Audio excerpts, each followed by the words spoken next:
এবার নিজের ক্ষেপণাস্ত্র সক্ষমতা আরও এক ধাপ এগিয়ে বাংকার বাস্টার বোমা তৈরি করছে ভারত।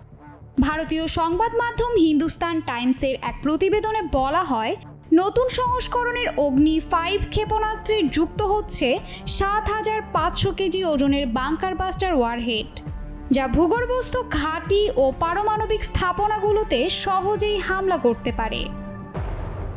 তবে এখন বড় প্রশ্ন হয়ে দাঁড়িয়েছে যে ভারতের এই বাংকার বাস্টার বোমার লক্ষ্য হবে কোন দেশ?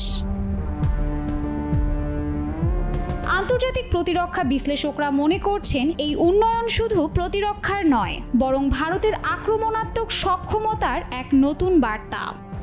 ভারতের শত্রু পারমাণবিক শক্তিধর দেশের তালিকায় প্রথমেই আসে যে দেশটি, সেটি হলো পাকিস্তান।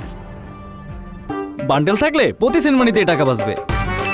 বিকাশ সেনমানি বান্ডেল কিনে জিতুন প্রতি লেনদেনে। পার্শ্ববর্তী এই দেশের পারমাণবিক স্থাপনাগুলো হতে পারে ভারতের এই বাংকার বাস্টার বোমার লক্ষ্যবস্তু। ভারতের প্রতিরক্ষা গবেষণা ও উন্নয়ন সংস্থা DRDO এই নতুন ভার্সনের কাজ শুরু করেছে বলে জানায় ভারতীয় গণমাধ্যম ইন্ডিয়া টুডে। এই সংস্করণ আগের অগ্নি 5 এর মতোই ৫,০০০ কিলোমিটার বা তার বেশি দূরত্বে আঘাত হানতে সক্ষম। তবে নতুন সংযোজন হচ্ছে ৭.৫ টন ওজনের একটি ওয়ারহেড, যা ৮০ থেকে ১০০ মিটার গভীর ভূগর্ভে ঢুকে বিস্ফোরণ ঘটাতে পারবে। বিশ্লেষকরা বলছেন, এই ক্ষেপণাস্ত্র মূলত ডিজাইন করা হচ্ছে এমন লক্ষ্যবস্তু ধ্বংসের জন্য যেগুলো ভূগর্ভস্থ কংক্রিটের বহু স্তরের নিচে নির্মিত, যেমন পারমাণবিক গবেষণা কেন্দ্র, গোপন সামরিক ঘাঁটি বা কমান্ড কন্ট্রোল সেন্টার।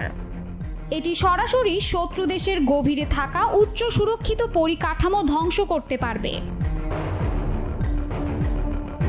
ভারতের এই উদ্যোগকে অনেকেই যুক্তরাষ্ট্রের সাম্প্রতিক অভিযানের প্রতিক্রিয়া হিসেবে দেখছেন।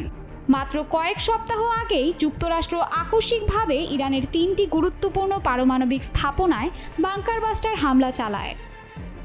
ফোর্দো, নাতানজ, ইস্পাহানে চালানো এই হামলায় ব্যবহার করা হয় B2 স্টেলথ বোমার এবং বাংকার বাস্টার বোমা, যা ভূগর্ভস্থ ইউরেনিয়াম সমৃদ্ধকরণ কেন্দ্রগুলোতে সরাসরি আঘাত হানে।